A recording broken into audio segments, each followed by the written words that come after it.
Thanks for tuning in to more thoroughbred horse racing coverage on Proline TV as we take a look at not one, but two Kentucky Derby prep races.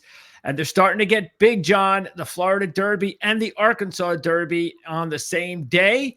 So, starting to get interesting. Yeah, well, next week they'll have the Santa Anita Derby, I think, in the Gotham. So after that, it's probably all downhill. Well, I guess they'll have something at Keeneland for the week before the Bluegrass. I guess they'll have a few other races. Well, actually, next week is the big week. Next week we get Wood, the Bluegrass, the Santa Anita Derby, and then also for anybody who likes to check out the races in Dubai, you get the UAE Derby and the Dubai World Cup all on the same day. And also there's a great, why do they have, I noticed the next two Fridays at Keeneland, they have a couple of graded stakes races, including a grade 1 on each day, the Ashland, and then the following week, the Maker's Mark Mile. I think next Friday is opening day at Keeneland. I may be wrong. I'm not sure. Okay. Maybe that's the reason why. Probably is. I mean, we haven't been talking about Keeneland for a while. Well, they haven't been open, so yeah. So next week, looks like that'll be the reason. So yeah, I mean, just because it's a grade 1 doesn't mean it's going to be a great race or a great stable of horses, but maybe it will be. So not that we're going to be handicapping it because we're going to be very busy with the Wood, the Bluegrass, and the Santa Anita Derby. But that's next week. Let's go ahead and take a look, first of all, at what happened last week in the show, actually in the race that we did. Let's see, let's start with the race we did not do, the Jeff Ruby.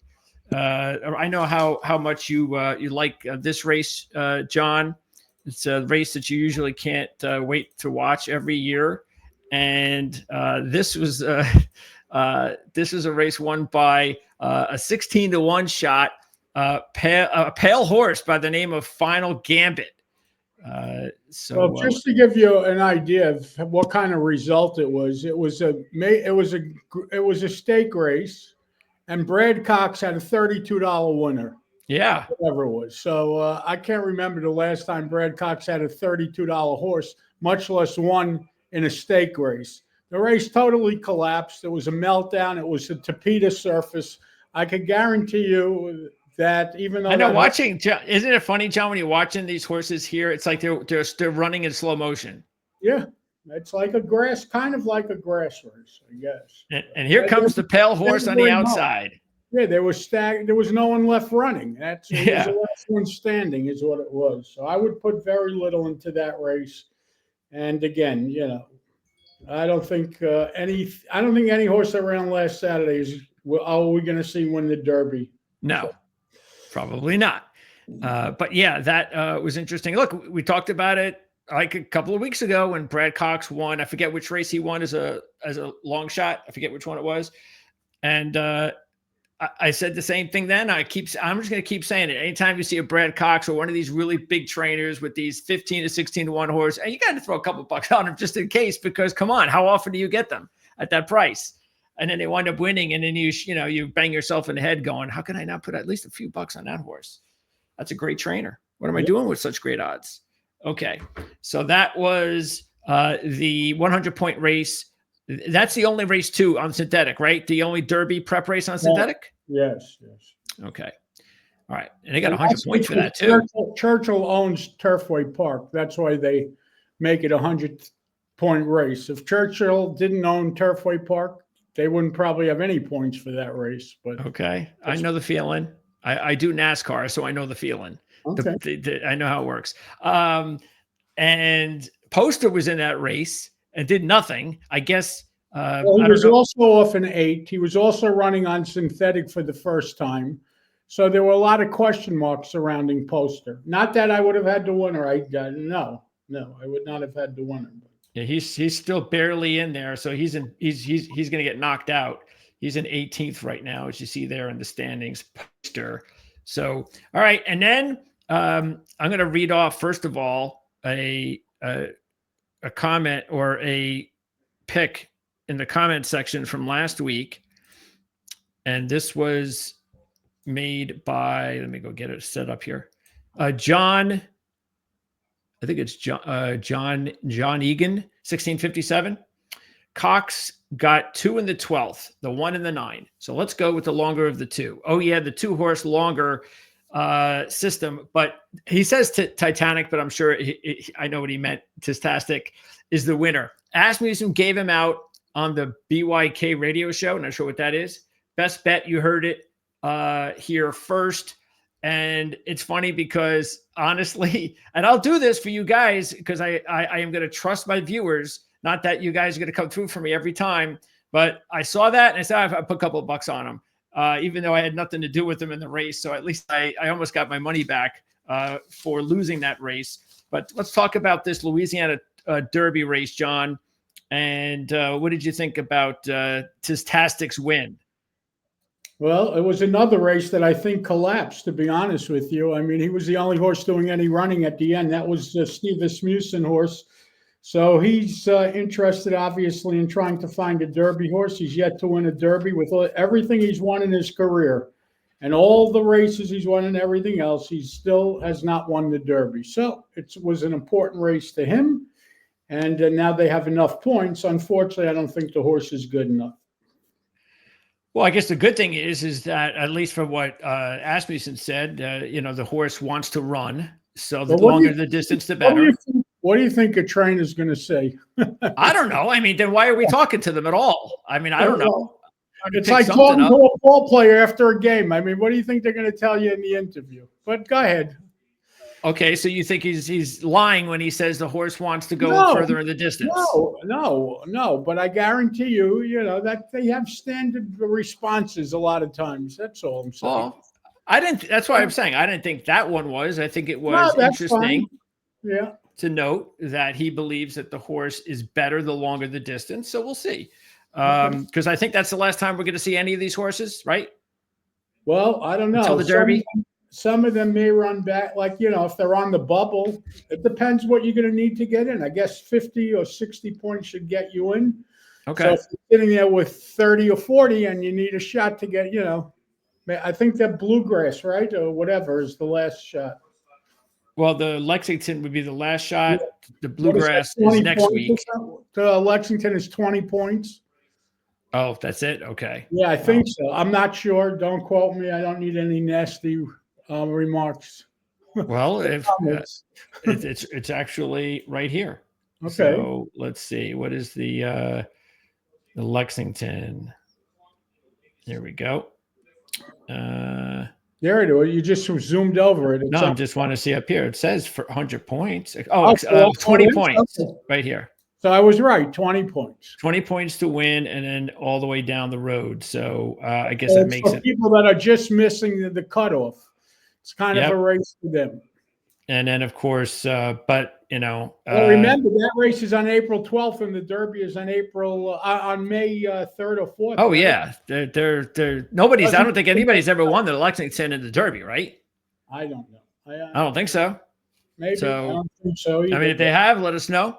But I doubt it. That's a pretty tough accomplishment, unless the Lexington raced at an earlier date. Anyway, so Tistastic 7-1. Asmussen now looks like he has a horse, and Built once again disappoints down the stretch. I don't think Built wants to go that far. He looked like he was going to win for fun, turning for home. He just came up completely empty. That's what he did to me a few races ago. It looked like he was going to take charge and then nothing. So, yeah. All right. So there you go. That was last week's races for the Kentucky Derby. Before we move on, though, let's take, because I did just take a look at one of our comments, and we had a nice run of comments last week.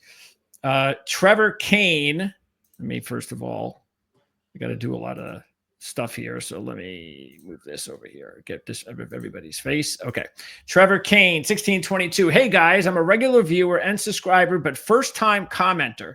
You guys do a great job. Greg was wondering why the sale price of a horse is sometimes not shown, and it's because those horses were not sold at auction. They may be home brew. Homebred. Homebreds. The owner owns the sire or the mare that gave birth to the horse, so they didn't sell them. They kept them and ran them. That's what a homebred is. And then I was able to have a nice give and take with Trevor. So I appreciate that, Trevor, just to also not just for my sake, but all the other viewers who may not have known. Let's see. Now, Ches2424 wanted to know, and I'm assuming he's definitely one of the first, a first-time viewer or two, trying to figure out what and how you base giving numbers 6 and 7 and 3. Well, I don't know specifically what he was talking about, but I guess We the talk about numbers. horses that ran a 6, a 7, or whatever. So we handicap based on the raggers and sheets. The lower the number, the better the race. Unlike the racing form, where the buyer figures it's the higher the number, the better the race. So, and Ragerson was the original founder of speed figures. He invented it. So, Thorograph and Buyer, all that came after Ragerson. Just for the record.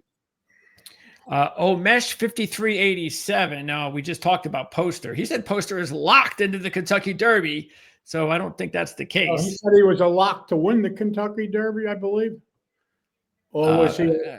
I don't know. Is locked.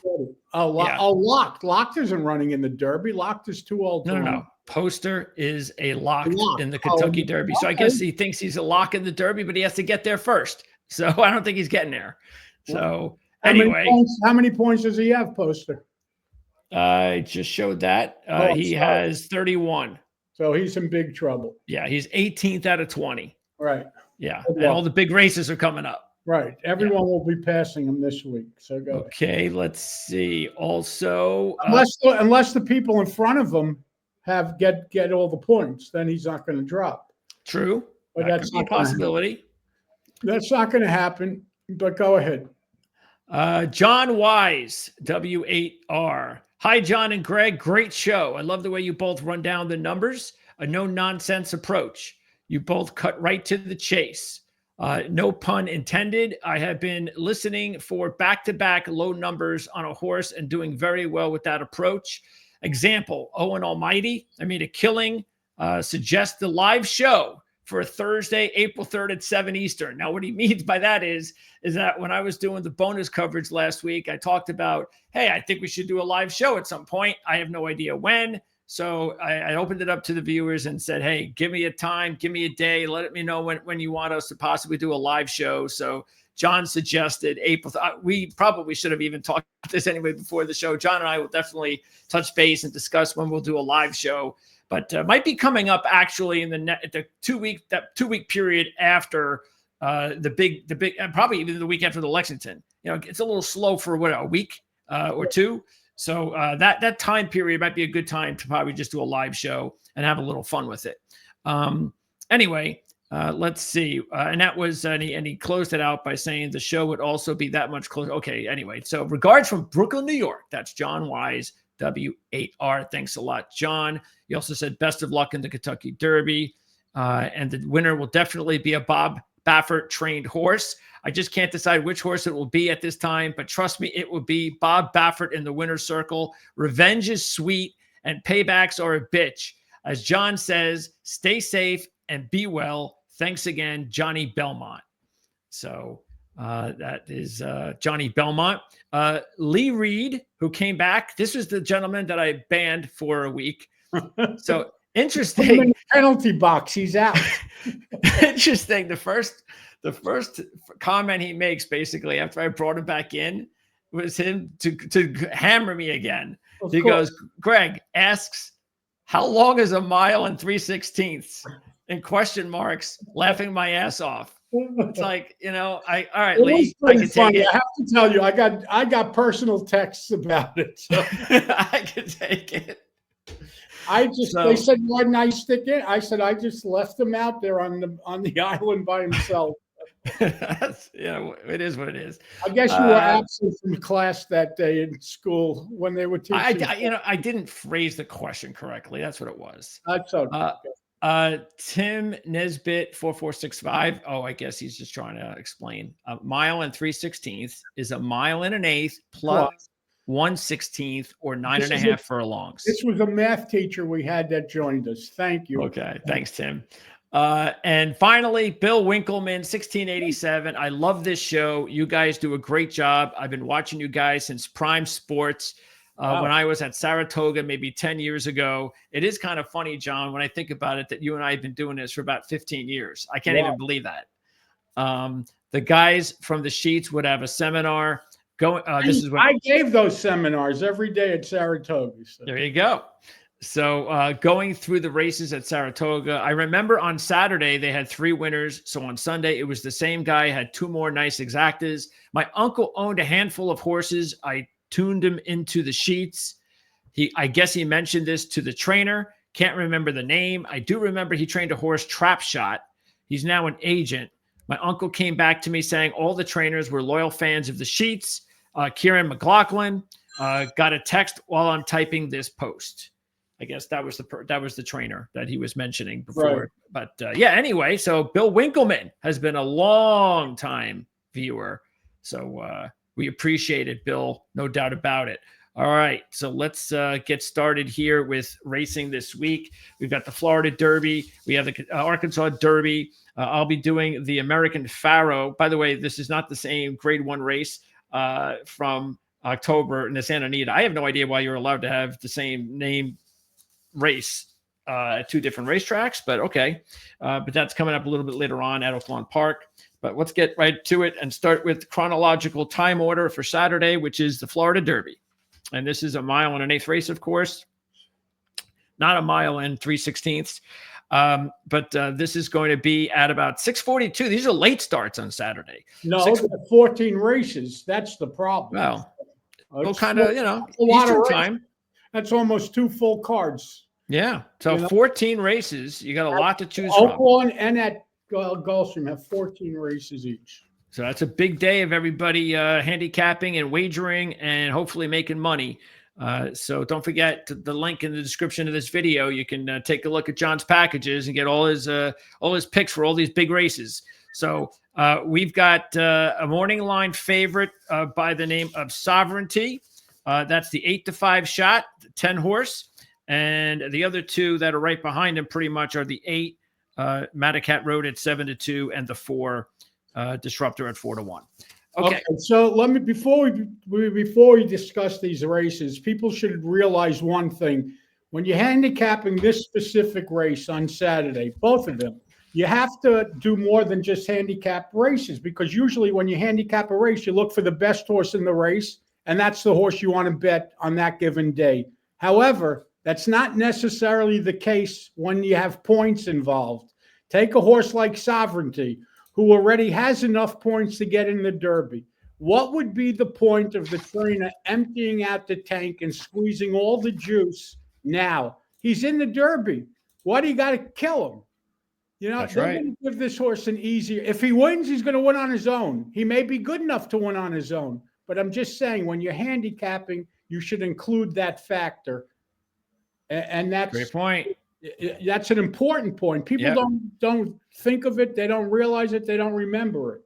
But you also have to have trainers' intent in mind here. And I could be sure, and you could be sure that Bill Mott does not have Sovereignty, squeezed to the max. I just don't believe it. Not only that, as you're going to see on the sheets, he's never done anything wrong. He's coming off of a 7, and the race is kind of close, so he has a chance to react anyway. Yeah. So absolutely. I am definitely going to try to beat him. Especially since he's a closer, so he's going to There's exhaust. a lot of speed in the race. He's just going to, he's going to pick up pieces. And not only that, by the way, Junior Alvarado and Tyler Gaffalione both got injured this week. So Tyler Gaffalione, who was supposed to ride for Bob Baffert on Madcat Road, will not have the mount because he broke his ankle yesterday. Oh. So Mike Smith is going to come in and ride. And Junior Alvarado, the regular rider of Sovereignty, has a hairline fracture in his shoulder, and he will be out for, I think, 3 or 4 weeks. He should be back in time for the Derby. Do we know who's going to be on board? Yeah, Manny Franco rides. Manny Franco. Okay. So, another little monkey in the wrench there as far as those 2, but especially, and those are 2 of the top horses, morning line favorite-wise, in this race. Okay. So now again, it doesn't mean they won't win, but it just means that if they have to exert a lot of energy to win, they may not want to. So, and do you think, by the way, that those are the instructions that the trainer gives the rider? Well, the train probably doesn't have him cranked up, like I said, for his top performance. And of course, they're going to give the rider instructions Yeah. what to do. Okay. All right. Let's start at the top. And I do have, let me see. I got really nice form here from the Daily Racing Forum. I couldn't find one for the Arkansas Derby. It's like Why? If they have it for Daily Racing Forum, I guarantee if they have it for Gulfstream, they have it for Oaklawn. Couldn't find it. Okay. I did the same thing. I typed in the same information. I looked all over for it. I couldn't find it. Okay. So, okay. So let's start right here. And I don't know how to pronounce this. Neoquist. I guess 10-1 shot, and definitely a play here because you're getting 10-1. You got Safi Joseph, and the horse has done nothing wrong. After that first race, I'm not sure what happened there, but the last 5 races, he's pretty much been better each race, from an 18 to a 10. He ran the 10 at the Fountain of Youth, finishing 3rd. Got passed, of course, by those 2 horses, probably the 2 best horses in the race, including Sovereignty. But Neoquist, I think, is a live kind of mini long shot there at 10-1. Yeah, it's Safi Joseph. He's speed from the rail. The problem is looks like there's plenty of other speed in the race, but he still has the inside. He's 10-1. He's a must use, and I'm certainly using him. Yeah, I have no idea if he's all the way down here or not as far as points. He has no point. Oh, he may have some points for finishing 3rd in the Fountain of Youth. What'd they give? He must have very few points. Yeah, he's probably all the way down here somewhere. So, yep, there he is. 33rd. He's got 15 points. So he's going to have to run 1-2 to make the Derby. All right. Next up is Cool Intentions. This is a 20-1 shot. Castellano is an upgrade there, so that's something to keep an eye on. He bounced, it looked like, in his last race because he went 2017-13. The 13 was in December. He went back-to-back wins. Then just about a month later, he did not perform well. So, not the worst idea in the world. Since you have an upgrade at Castellano, you expected maybe another forward move here from a 13 up. Again, I don't think he's the worst idea in the world to try to make some money off of in an exacta. He didn't make my list. He's never been this far. And, even if he ran the 13 that he ran as a 2-year-old, it's not going to be good enough. You're going to have to run a 10 or better to win this race. Next up is another long shot that definitely doesn't look fast enough. He's run a 19 and a 17 here in the States. Not only that, he was claimed out of his last race by Cheryl Weinbaud. Take nothing away from her. She does a great job, but Jose D'Angelo wins at a much higher percentage. She's only 1 for 30 at the meet, where Jose is hitting at about 20%. Oh, you see? I didn't scroll down. They're not giving this to me. See? Okay. Oh, and maybe they're just giving it to me free this one time. That's it. Okay. One and done. Yeah. All right. So anyway, next up is Disruptor. A 4-1 shot. You have Pletcher and Ortiz Jr. That's always going to be dangerous. He went from a 15 to an 11, both at Gulfstream. They were 7 furlongs, so he's never gone this distance. Plus, the 11 happened not that long ago. He breaking his maiden, never been in a big race like this. I mean, the problem here is a lot of what I just said. Plus, he's 4-1. Yeah, they probably paid a lot of money for this horse. It's a Rapoli Pletcher horse. The problem is he had no races at 2, so he was a late developer, I guess. He maybe obviously had physical problems. Listen, he's out of gun runner, so he's allowed to get better with distance. Yep. He's 4-1. There's no value in playing this horse. But again, it's Pletcher. If he paired up 11s or made a forward move, I wouldn't be surprised. Nope. Next up is Indecisiveness, another long shot at 30-1. It looks a little too slow. He did run a 14, which was his best race the last time out, but now you're expecting maybe even a bounce anyway. So, yeah, this horse looks too slow. Yes, agree.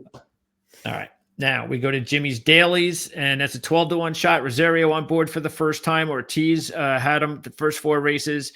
And he did make forward moves, 24-17, but then back-to-back 14s in his last 2 races. Yeah, again, he's never done anything wrong. He's an improving horse, but the odds are not long enough to play this horse in this spot.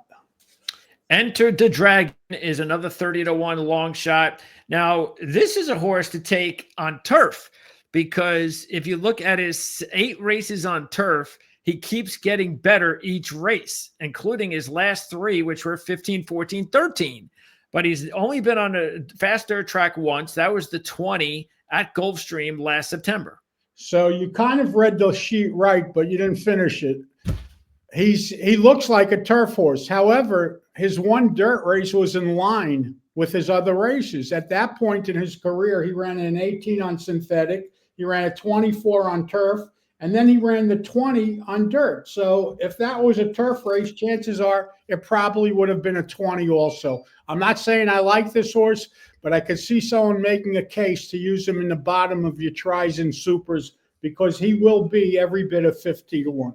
Yeah. Oh, I like that then. Yeah. I think the so far from the long shots we've talked about, because there's no more long shots.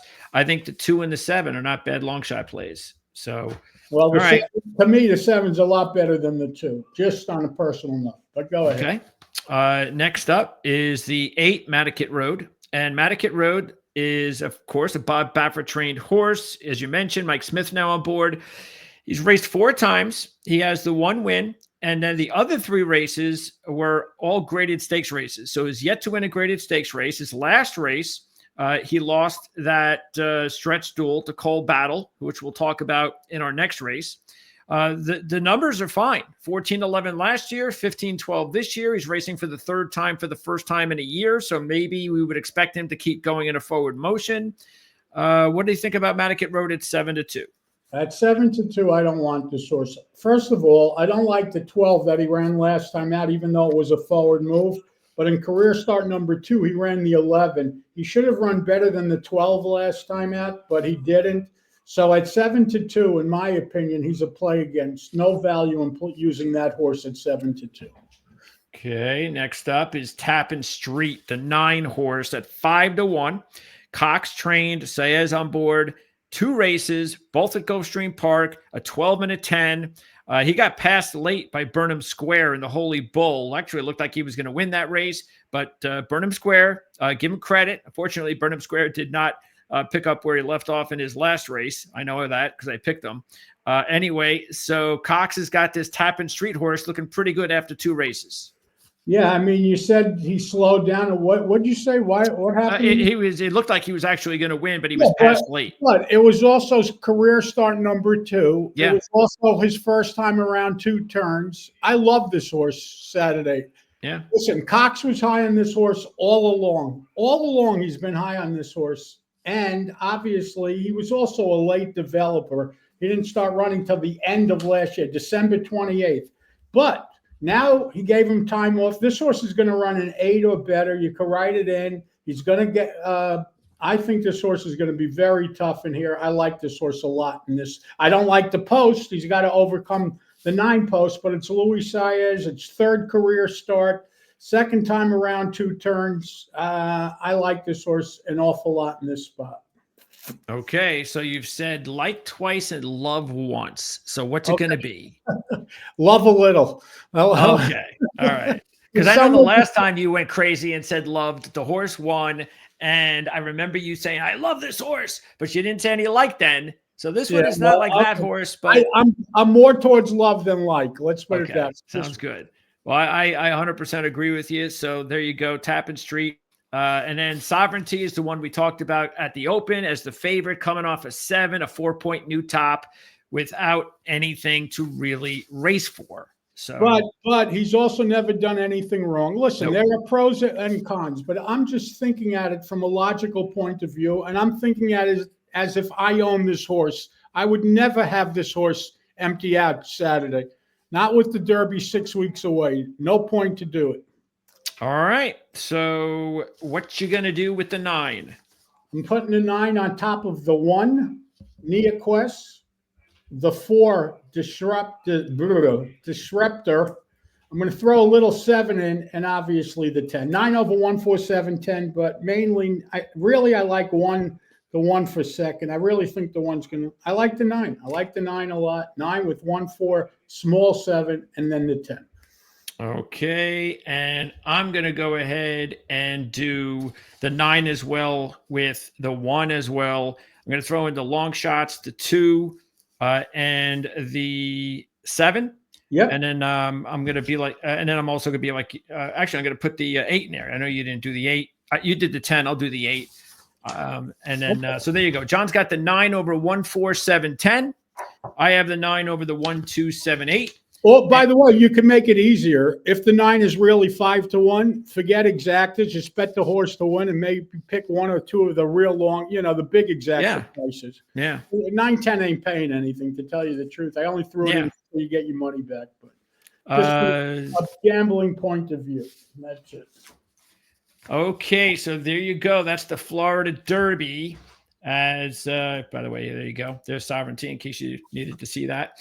And that should be post time about 6:45 on Saturday. Now, let me move this out of here. It's 6:45, and Oaklawn is it's 7:45, I guess. Yeah, right? An hour later. That's a long day, boy. Yeah, that's what I was saying before. So it is, especially Eastern time zone. Yeah. Yeah, it'll be a long day of racing, but it is what it is. So now we're going to talk about the Oaklawn Park race, and this is the Arkansas Derby, and this is going to go off about 7:45 Eastern time on Saturday. Again, I don't have the really nice DRF ones. I'll have to check, and maybe I'll get a membership there. But let's take a look here. Hey, as long as this is a perfect time to say, just keep subscribing to the channel. And this is why you want to keep subscribing to the channel, because the more subscribers we get, it means that we can make some money here on this channel, especially for the show, which means that I can take some of that money and do things like become a member of Daily Racing Form and provide some really good post-position draws for you, so you can take a look at them. I think we should just make you a GoFundMe page. Yeah, this is good enough. Yeah, this is good enough. Okay, so let's go ahead and check out this race at the Arkansas Derby at Oaklawn Park. The 9 is the morning line favorite, and that is Cornucopian, a 7-5 shot. The other favorites in the race, or right behind it, would be the 6 Sandman, and then the 8 Coal Battle. And Coal Battle could very well be in the same position as Sovereignty. He's in perfect shape. We'll see him in the Derby. So as long as nothing happens to him. Perfect. You're right. And this is the horse, I think, that... this is my favorite horse. Yeah. This is with that trainer, right? This is a great story. He goes for his 5th straight win. He's done nothing wrong, but let's see what happens. Yeah. And the interesting thing with Coal Battle is that this is a horse that has both won going wire to wire and closing. So right, he doesn't have a specific running style. He handles the situation he's dealt, which is good. All right, so let's go through the field. Let me get this out of the way. Starting with by the way, why does it have it here? Oh, I guess they didn't have the post positions here. Okay, so let's start with the 1. Brereton's Baytown, a 30-1 long shot, who is getting better this year. This horse was very slow last year. He's getting better, but he's still far away from where he's going to have to be in this race. Yeah, he's got 10 starts. He has no shot. This thing that you're putting up here on the they have a horse named Barnes who's not even in the race. Oh, what's that about? I have no idea. Maybe it was. Let's see. Arkansas Derby post position draws.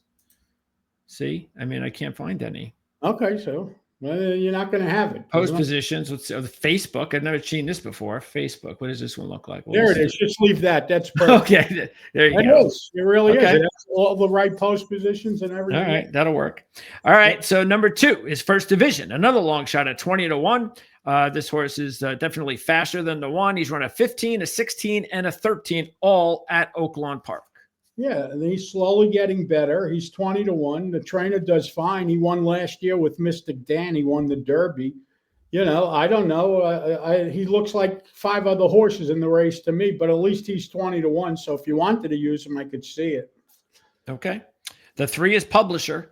You get Pratt, who was on this horse in the Rebel, and he actually, he came from behind there a little bit, but little too late. Run at 12.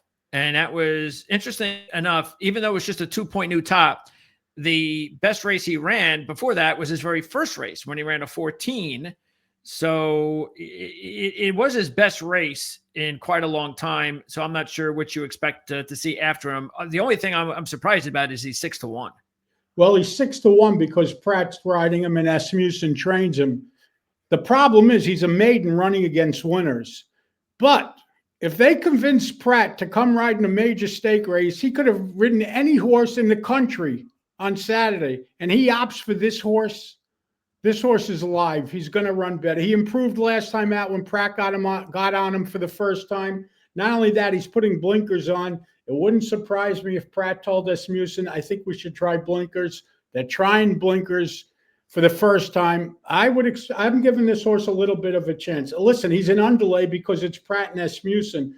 But, sometimes you got to read into things. And the fact that Pratt opts to ride a maiden in a stake race, he could have gone to Florida and ridden for Baffert. He could have gone anywhere. And he opted for this spot. So to me, it puts some relevance into it. Do you, this is the way you handicap races with the sheets. So for instance, since he ran a 14 already, even though it happened in his first race, do you look at this as, well, he ran a 12, but the last three races were 17s. So now, since it's only been 4 or 5 weeks, he might be, this might be a bounce situation. Or do you go, well, he's already run a 14, so I'm not really concerned with that because it's only a 2-point new top. That's the right way to read it. Okay. All right. Next up is Best Friend Rocket, the 4. It's a 20-1 long shot. It's your buddy Lucas. Yes, and anytime you get Lucas and a long shot, and look, it's not the worst idea in the world considering he ran a 13 in his first race with Lucas, which was a 2-point top. So again, you don't really have to worry about bouncing too much here. He ran the 15 in October. So what do you think about this long shot who's won 3 of his last 4 races? Well, there's a few ways you could read this sheet. He has a 15 as a 2-year-old, which was good. And then the 220s that he ran off the 15, both of those were on sloppy racetracks. So maybe he didn't like a wet track. You know what I'm saying? So I could excuse those 220s, and I could actually read it as 15-13. Okay. And that's good. Yeah. For a long shot. Yeah. Yeah. Of course. Okay. The 5 is Speed King. Now, I honestly do not believe that Speed King is going off at 15-1. But if he goes anywhere close to 15-1, I really like him. If you look at his line here, I know it's nothing great, but it's good the first 3 races. 14, 14, 13 for his first 3 races are fine. He won the Grade 3 Southwest. That was really good. Matter of fact, that was the race where he took that huge lead in the race. And you just figured, okay, this horse is going to be dead. And he wasn't. This was also the race where Sandman tripped up in the beginning of the race and almost caught him at the end. Patch Adams, by the way, the horse we've talked about before, the 4-5 shot, had nothing. So then he comes back after that in only 4 weeks and has nothing. So I'm willing to forgive the nothing considering what he did in the Southwest and say, well, I'm getting 15-1 here now. So yeah, I'm going to take him.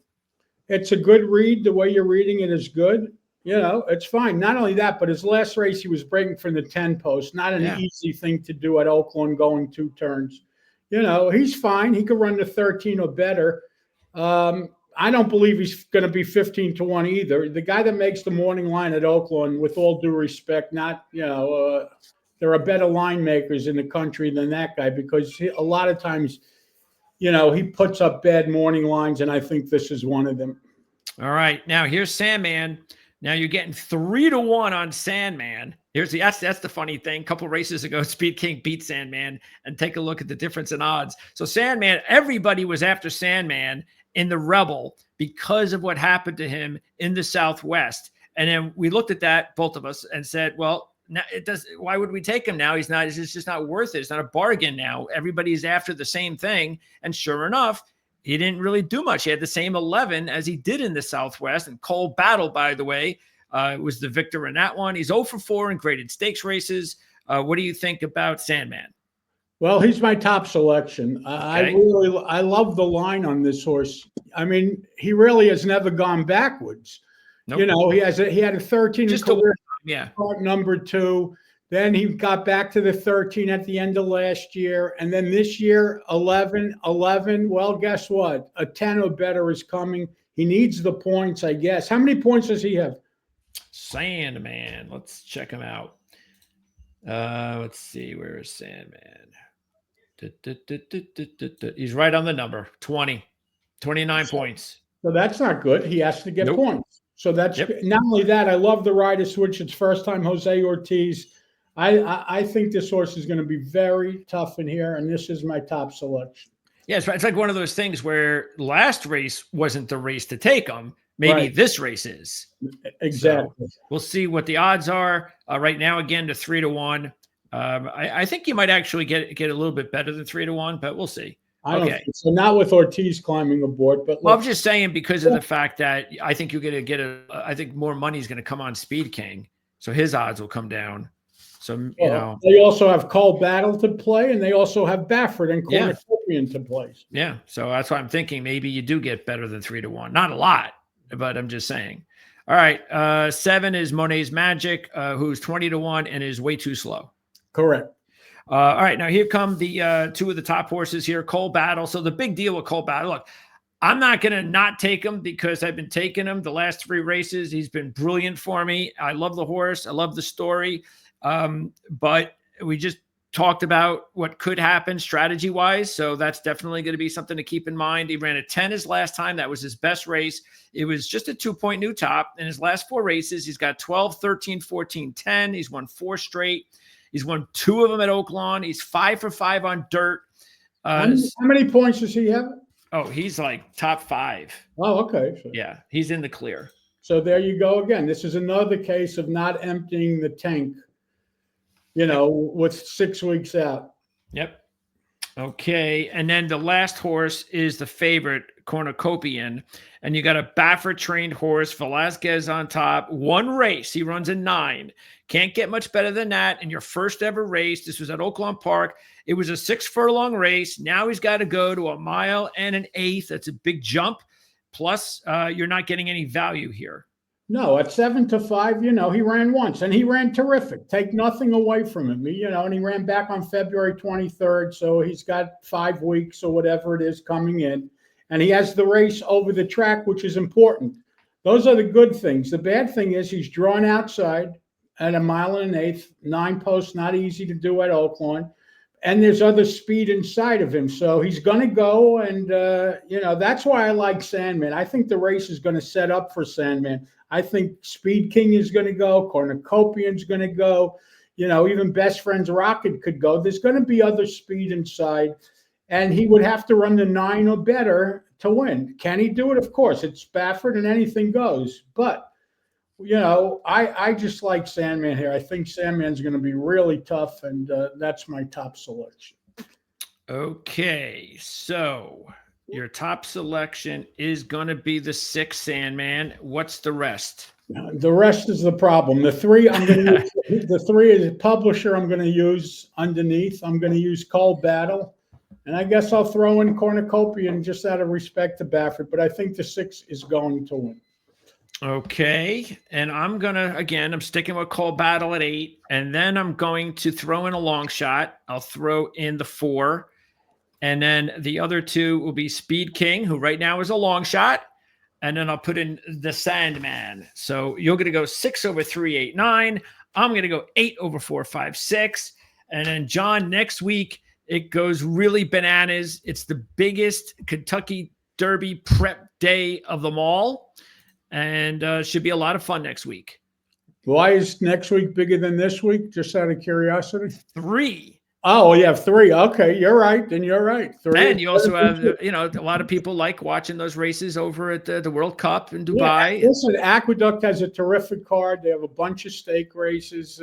And you're right. Next weekend, it only gets better from here. Yes. So, thank you, Greg. Oh, thank you. Stay safe and be well. And Greg, you could take over. Sounds luck. Good. I'll do that. I'll do my best. Thanks, John. Good luck at Arkansas. Not an easy, Oaklawn. Easy track. Good luck. Yes, thank you, everybody. All right. Yeah, I asked John about this race that we're going to do, and he was like, oh, good luck with that one. because I'm gonna go ahead and do the 11th at Oaklawn, and this is going to be off about 5:45 on Saturday. So unfortunately, I wish it was just before the Arkansas Derby, but it is what it is. I went with, I have 3 horses I'm going to go with. And you have Bishop's Bay is actually going to be my top play. He's the top horse in the field. And he's at 7-2. And you got Cox, you got Pratt. So I'm going to go there. He's got 3/8 in his last 4 races, even though he's only raced 4 times since June of 23. But he's finished first or second in all 7 of his races. And if I can get anywhere close to 4-1 with Bishop's Bay, I'm going to be pretty happy about it. I'm not sure I'm going to, but I'm going to be pretty happy about it. So I'm definitely going to be keeping my eye on the tote board as I was last week. I mean, I forget which race it was. I was looking at, I remember saying on the bonus race too, I think it was that, oh yeah, I don't like these 2 horses because the odds are too low. But if they're at 10-1 or 8-1 or whatever I said, then I'll go with them. So sure enough, there's like 15 minutes to post. And the 2 horses I said that are like both 10-1 and 15-1 from like 4-1 or 6-1. And I'm like, great. So I go ahead and I bet those horses with the other horse I liked. And then 10 minutes later, 5 minutes, whatever it was, I look at the board and they're almost right back down to where they were on the morning line. I come that just, I forget who it was, a viewer who talked to us. And matter of fact, I don't even know if we've had this in a while, but we had this, matter of fact, I could probably even pop his name up here because I know we talked to him quite a bit because he was over in Europe. Matter of fact, I'm not sure exactly where, but this is also back when we had Chad on. And so anyway, the fact is that he talked about over in Europe, you can bet races and lock in the odds when you place a bet on them a day before the race or whatever it was. And I'm like, oh, that's awesome. I wish I could do that here. So I haven't been able to find that, or even, I don't know if that's even possible for us here in the States to hook up with a sports book that can do that for us. Now the Derby is different, or these big races, you got the futures and, that we can get into a whole story about that. But I would definitely look at that in certain races. I would definitely look at that because the whole idea with the way that the board moves as violently as it does on a day, you're like, you know what? I just wish I could just get it where the morning line is. And look, there are some times that it benefits you. I'm not saying it doesn't. Sometimes it is better. Like here, Speed King. I wish I could lock him in at 15-1. He's not going to go out 15-1. I'd be shocked. So what if he comes off at 6-1, 7-1 on Saturday? Well, I just doubled my money I just lost. I could have locked him in at 15-1. So, all right. Who else is here? The other horses I'm going to go with are the 6 Liberal Arts, a 10-1 shot. Okay. So once again, I'm going to be very happy if I can get 10-1. This is the Brad Cox trained horse with, now wait a second. Let me double check here. Make sure. I know there were 2, let's see. It was Gaffleon, right? Yep. And Alvarado. Those are the 2 that are injured. Okay. I was just wanting to make sure that Giroux wasn't one of them. So you got Cox and Giroux combo. And if you take a look at this horse, man, what I really like about the sheet number line is in just about all his races, he has improved. He's only gotten backwards a couple times, but you can actually kind of explain it when you see it. But the fact is, he's gone from like a 21 to a 14 in 2023. Then he started a 14 in February of last year and ended the year with a 9. His first race this year is an 11. So, it's after the 9, you prefer a forward move. I got, there's no doubt about that. But this is also the 4th time that Cox has trained the horse. And his first 2 races were both wins. So he did have a disappointing go at it the last time, and it was at Oaklawn Park. But when I looked at the sheet numbers for Oaklawn Park, he's raced there 3 times, and he's gotten better each time. 14, 13, 11. The 11 happened in January. So I'll look at it that way and say, even though he's never won at Oaklawn Park, that could be his bugaboo. There's no doubt about it, but maybe that's why I'm getting 10-1. I'll take it. And then the 8 horse is On McDreamy. So this is a 20-1 shot that I'm definitely going to try to make some money with here because he has done nothing wrong. He's been on synthetic once at Turfway, which, by the way, was a win. All right, but let's just get rid of that race. And all 4 of his dirt races, actually, all 4 of his dirt races. And one there was a little bit of condition there, but he has gone from a 16 to a 15 to a 13 to a 9. And what's good about the 9, which happened in that March 1st race, is that it's not a new point top. Yeah, he ran the 13 before, but that's 4 points better. But he ran 9 on synthetic, so I'm not too concerned about that. And I'm getting 20-1, so I'm definitely jumping on board. I'm McDreamy. So I'm going to go 1 over 6-8. Those guys be my picks here: 1 over 6-8 and race 11. And now just taking a look at the rest of the field, just quickly. Quality Chick, the 2. Did have 2 9s in 3 races. I think that was early 24, late 23. Since then, no single digits though.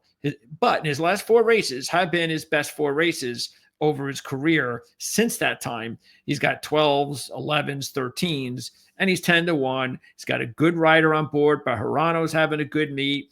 It's not the craziest idea in the world for Quality Chic, the 2 horse. Ben Doog was a horse too that I was thinking about, but not at 4-1. Mott Velasquez, great combo there, of course. Ran in the big race at Dubai, the World Cup, didn't do all that well. This was a couple of years ago. Since then, he's only had 1 bad race. Everything else is between an 8 and a 10, but he's got 3 straight 10s coming in. So why would I go with a horse that's got 3 straight 10s coming in at 4-1 when I'm taking a look at Bishop's Bay with 3 8s in his last 4, and Liberal Arts has a 9 just 2 starts ago and 2 11s, which is, I mean, come on. We're going to nitpick here with 11 and 10, especially when I'm 10-1 and you're 4-1. And you've never, and it's been, let's see, when was the last time Boondog ran an 8? He ran an 8 in April. Okay, so he had his best races were in April of last year. Almost a year ago, he ran back-to-back 8s, winning both races, but he has not returned to the 8s. And let's remember, this is a race of 4-year-olds and up, and Boondog is a 6-year-old. Okay, so that's also something to keep in mind. Next up is Magic Tap, a 15-1 shot. You got the Asmusens there, but this horse is going in the wrong direction. He does have 2 9s early last year and ran another 9 in August of 2023. But since the 9s, he's run an 11, 12, and 13. Full Screen's a 10-1 shot. That looks good because of the 7 he ran in December, and he ran it at Oaklawn Park, and he also did it at this distance. All very good. He won that race. Since then, he ran a 12 and a 10. Now, the 12 is a little bit of a bounce. The 10 is another forward move. So if I'm looking at another horse that I want to throw in there, let me see. What do I got? I got the 1 with the 6. What horse? What number is this? This is the 5, Full Screen. I'm going to put Full Screen in. Why not? Because he's a long shot. So if I ever do like 4 horses in a race or 5, like I've done a couple of times today, which I don't do very often, I always have to have at least a couple of long shots in there. So 5, 6, 8. So I'm going to put Full Screen in there because I like the fact that he's coming back after the bounce to 10, and he deserves a shot at 10-1. All right, and at Oaklawn Park. And then Maycock's Bay is one of the favorites. I think he is the morning line favorite at 3-1. And all Maycock's Bay has, when you're comparing it to the other horses with better odds, are a couple of 9s in his last 3 races. Since November of 2023, he's only raced 4 times, 11-9, 11-9. That's it. His 2 wins were in optional claiming races. The other 2 finishes, 3rd and 4th, were in graded stakes races. Now, this is not a graded stakes race. This is just a stakes race. So Take that it's worth. But at 3-1, I just don't see the advantage there. And then the 9, Anna Marie, you probably remember this horse. He's running a lot of big races, Travers, Triple Crown races, all sorts of big races. He didn't win any of them, but he did win a Grade 2 race at Churchill in November of 23 when we ran an 11, and everything was looking good for Anna Marie at that time.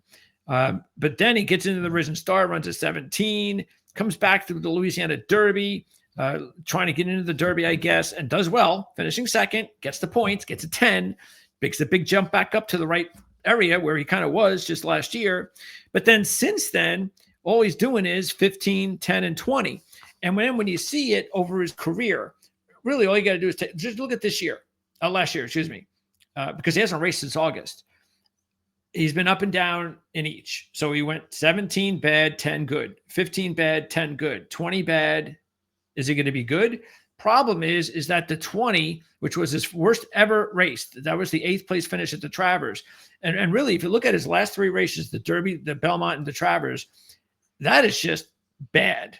I mean, he just way outside, never in contention, never a threat. He hasn't been a threat to win a race since the second at the Louisiana Derby. So this is a closer, obviously. But look, he hasn't raced since August for a reason. That's why he was a 20. Something happened. So am I going to then bank on that at 5-1? No. Can he come back and do that every other kind of deal? Sure he can. Good horse? Great horse? No, not at 5-1. Not for me, at least. But you got the ammo to make your own decision. And Black Powder, the 12-1 shots coming off back-to-back 11s. It's not a bad horse. You're getting good odds. He ran an 11 in September of last year. And his worst race since September of last year, he does have a 16 and a 15, but he has 2 other 11s and a 13. So he's been okay. It's just that he doesn't go up against the best races. He is basically in claimers and optional claiming races. So it's up to you which way you want to go. The sheet numbers are not that different from some of the other ones, which again is probably why he's not a super long shot at 12-1. But he is in the 10th post position. And I think I just went over better options with the same odds, like Liberal Arts at 10-1, or even on McDreamy at 20-1. So there you go. I'm going to go 1/568 in the American Pharaoh Overnight Stakes. So I should say that. See, it's not the American Pharaoh Stakes. It's the American Pharaoh Overnight Stakes. I still don't think you should take the name of the horse and have him, have him name a race after him, and then put other kind of codes in there. Hey, I've got the American Pharaoh Daylight Stakes race. I mean, can you just pick another race, another horse, and you got to go with the same horse? I don't know what that's all about anyway. I mean, I guess the owner of American Pharaoh gets paid because you can't use his name, but I just wonder how that all works. I wonder if there's some sort of, deal that goes on. Maybe the owner, maybe the guy who owns the horse, he's got his agents or he has his marketing people and they go out to the racetracks. Hey, would you like to name a race after our horse, our great horse? This is how much we're looking for. I guess that's how it works. If you guys know how it works, I'd be interested. All right. So anyway, that's going to wrap it up. And let me go over the results. I mean, the races again, the picks for the big ones. So in the Florida Derby, we're both going with the 9. And John's going to go 1-4-7-10. I'm going to go 1-2-7-8. And in the Arkansas Derby, John's going to go 6/3-8-9. I'm going to go 8/4-5-6. And I'll tell you right now, a Cole Battle, if Cole Battle does not win, I'm still more than likely going to take him in the Derby. I have to. Because whenever you get hooked on a horse, this is just for me. I know there are a lot of handicaps. I know Jim Feist, who co-owns this channel, is completely, he does not get in any way involved personally. So if he's winning with a team or whoever he's picking, and he's got the streak, and if he just doesn't like it one time, he'll go against them. He'll go completely against them. But I'm not that way. And it's not because I'm sentimental. It's just because that's just the way that I do it. I'm like, because I've been in situations before where I've been on a streak with a horse, and I'll either get off, not a horse necessarily, but in a bet, I'll get off of that bet because I'll overthink it, and then either that situation, horse or team, whatever, will either win. Well, that's actually, I don't know either. That's usually how it happens. So even if whether I bet against it or stay away from it, it has come back to haunt me too many times. So I just say, hey, especially in this situation, I have no reason not to bet Cole Battle to win unless our theory comes true in that race, that they're just not going to burn him. And the way the race just happens to be set up, he's going to have to burn himself. And the jockey goes, okay, I can see the way this pace is going. I can't do it. I'm going to have to hold back. That could happen. Sometimes it doesn't. Sometimes it does. And because sometimes it does not happen, I'm going to go ahead and stick with Cole Battle for this one. But I'll tell you right now, I'd be surprised if I don't take him for the Derby. Not that, of course, you care about who I pick, but that's just the way that I do it. Okay, so that is going to wrap it up.